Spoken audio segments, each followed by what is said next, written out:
Hello, my fellow expats. Thanks for joining me today. This is the place where the expat chat. And today we are going to chat about what they think of you, part 2. Reason I want to make part 2 because I feel that some of you may not be listening, or you may feel like, well, he doesn't know what he's talking about. I'm not going to listen to this, and that's okay. But what I have for you today, I have a short video clip from a psychologist by the name of Sadia. You may have heard her on YouTube. She's been very popular. She explains things very well. So I thought I would take the time, excuse me, to share this with you. So maybe if you hear from a professional perspective, you may quite understand it. Because here's what we have, guys. No matter where you meet these girls, whether it's online, in the street, in person, through a friend, it doesn't matter. Just wherever you meet her, the end concept is the same. It's going to be a pay-for-play situation. And this explains pretty much of what they think of you. You are basically disposable. Disposable in the sense of trash. Because once you take your trash outside, you don't care what happens to it. You sit on the curb, you walk away, it's a done deal. Whoever picks it up, so be it, okay? And this is why they walk away from you. And we're going to cover a couple of these things in the video clips that I want to show you. So the first thing is this. Let's ask ourselves, why do men spend so much money on these girls? You can see a rich man make a poor woman rich, but you'll never see a rich woman make a poor man rich. It doesn't happen. She will walk away from him. So why can't men do that? If the woman has nothing to bring to the table, and if she has no respect for you, then why even stay there?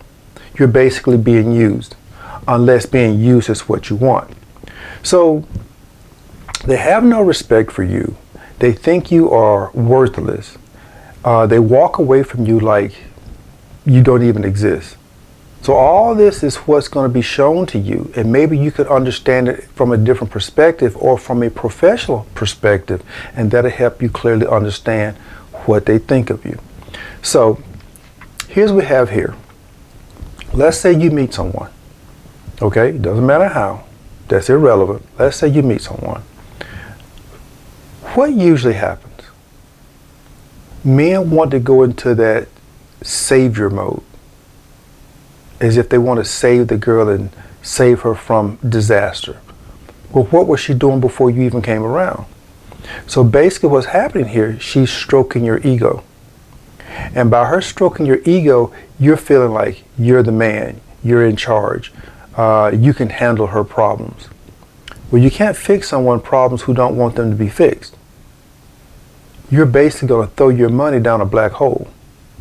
They don't want their problems fixed, because if they wanted their problems fixed, they'll do something about it, other than scamming other people. So basically they're stroking your ego, you're feeling good about it, and where did this good feeling come from? It didn't come from her, it came from your childhood. You see, when we're missing something from our childhood, we bring that into our adult life, and in our adult life, we want to spend the rest of our life trying to fix our childhood. We refuse to want to walk away from something because why?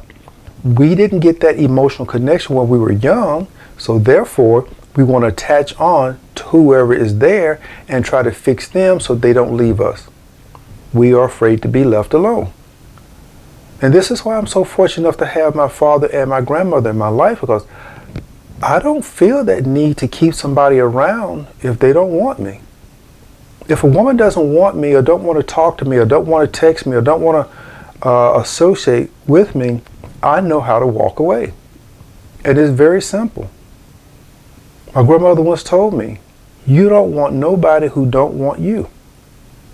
So what I'm trying to show you this, some guys will send a woman a text.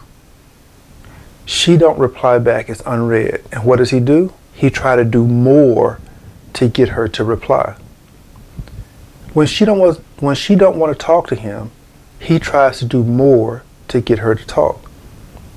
He, giving money, buying gifts, more attention. None of that works if someone really don't want you.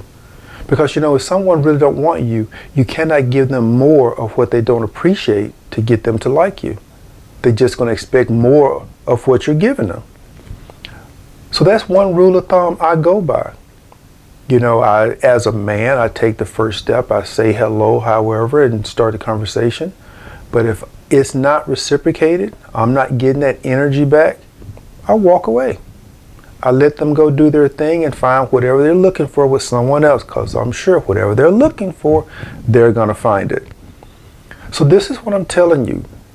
Don't allow someone to stroke your ego, because what they're trying to do is extract resources.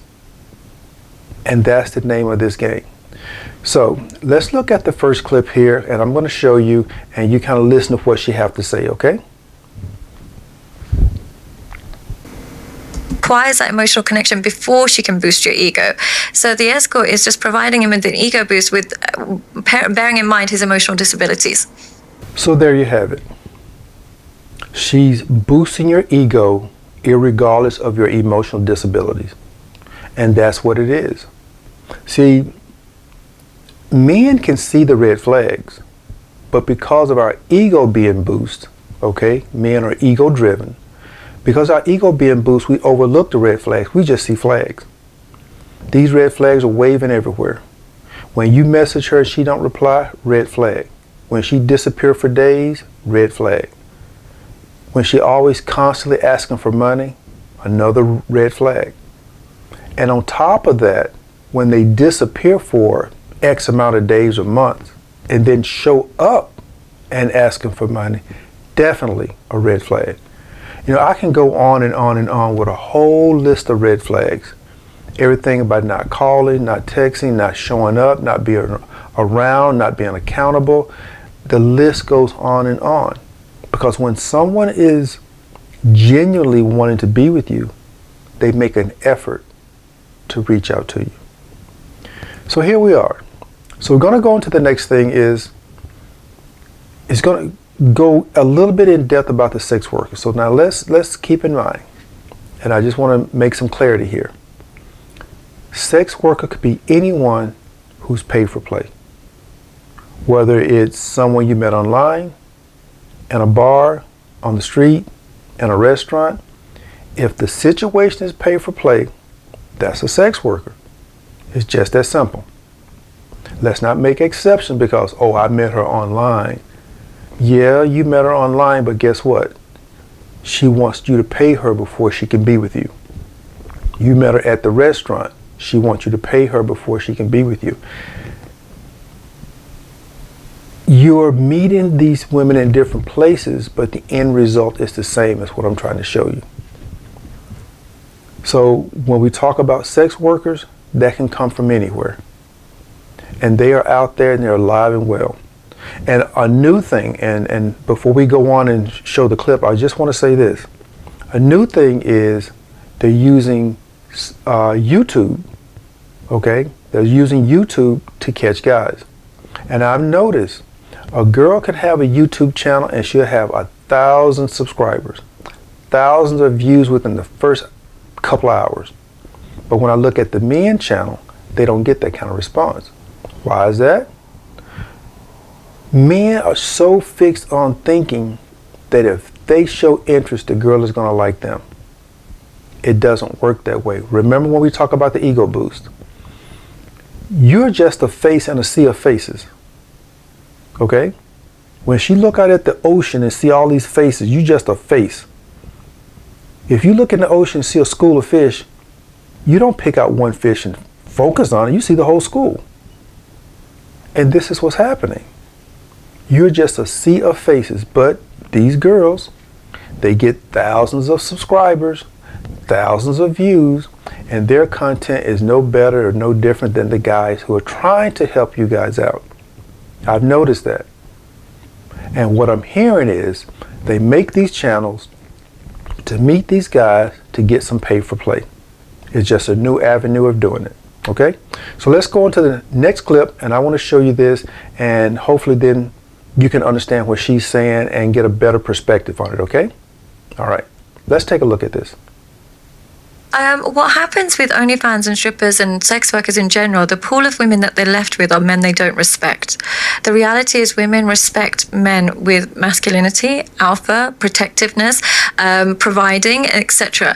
Now, when you go into sex work, you are left with, firstly, your customers are incredibly low self-esteem, incredibly naive to even believe that you're going to be loyal to them. And even if he's not your customer and he's your boyfriend, but he accepts your sex work, a part of you doesn't see him as powerful and a provider and doesn't see him as protective. Because if he was truly protective, he wouldn't be with you. If he was a man that genuinely was an alpha man and wanted a good woman, he wouldn't be with you. So the type of men they truly respect wouldn't be with them. So the only men they definitely can't fall in love with the guy that is giving them money. The closest thing they get to that is the pimp that's taking money from them, because at least then they kind of respect the fact that he's using her in a way. But to be manipulated by her, she feels more powerful than him and therefore can't respect him. They're just more likely to be with a man that they provide for than a one that provides for them. Because a man that provides for a stripper, there's a stupidity in that. Because you know this woman's transactional and yet you're giving her money, she can't respect you. But the man she has to pay for, whether he's like a bouncer that's on half her wage or he's just a personal trainer that she has to cover the rent for, she's more likely to fall in love with him because at least he's not stupid enough to financially invest in me. And a part of her unconsciously respects him more than the CEO that's going to buy you a house and a Range Rover because she's like, you're so stupid. What have you come to reflect on about the psychology of slut shaming? Wow, guys, I mean, I couldn't have said it better. Okay, that was a mouthful. If you guys are not grasping what's really happening here, you're really a deer in the headlights, okay? And you're about to get hit. Look at the thing here. When I heard that part of the interview, it's like I heard no respect. I heard stupidity. I heard they're going to take care of someone else. And let's look at this. How many times have you been told, I don't date Filipino guys? 1,000,000 times. And what happens when they don't date you anymore? They go to a Filipino guy. I've heard several stories that guys are supporting these girls and they're taking the money from the foreigner, giving it to the Filipino guy who's her boyfriend or husband. Guys, it doesn't work. Going over there with rose-colored glasses, think you're finna go and save the damsel in distress, doesn't work. Like the psychologist said, they don't respect the guy who provides for them because they think you're stupid. You know this woman is transactional, but you're providing for her. She thinks you're stupid. This is why she provides for the guy that doesn't need her. At least she feels he's a alpha male or a protector. But when you're going and you're leading with your wallet, giving money over and over and over, they don't respect you. They think you're trash. And if you've noticed, they walk away from you very easy. It's like it's no hesitation. If you ever think about a time you provided for one, you may have given her money for years, okay? Monthly support for years. And one day she gets a wild hair up her ass and say, I'm tired of this. I don't want to be here anymore. For what reason? You never get one. And usually it's going to probably be because you didn't give enough money. Instead of her appreciating what you did give her, she walks away. But the guy she has at home, the Filipino guy, who has nothing, she doesn't walk away from him. Guys, you got to stop and think and look at the big picture. See, that's a red flag. Now, I'm giving you the biggest red flag that I could possibly give anyone. They don't respect you. They're not going to respect a man that provides for them. They think that you're stupid. Those are the three things that hit me like a ton of bricks. If you're not able to see this, then I don't know any other way to explain it. Okay? So I'm going to let that wrap it up for today. Don't want to keep you too long, but I appreciate you guys joining me. Please like, subscribe, and share. And I want to thank all my new subscribers and all my old subscribers for staying. We're going to come back with more information, and hope to have you another video here soon. Take care. Peace.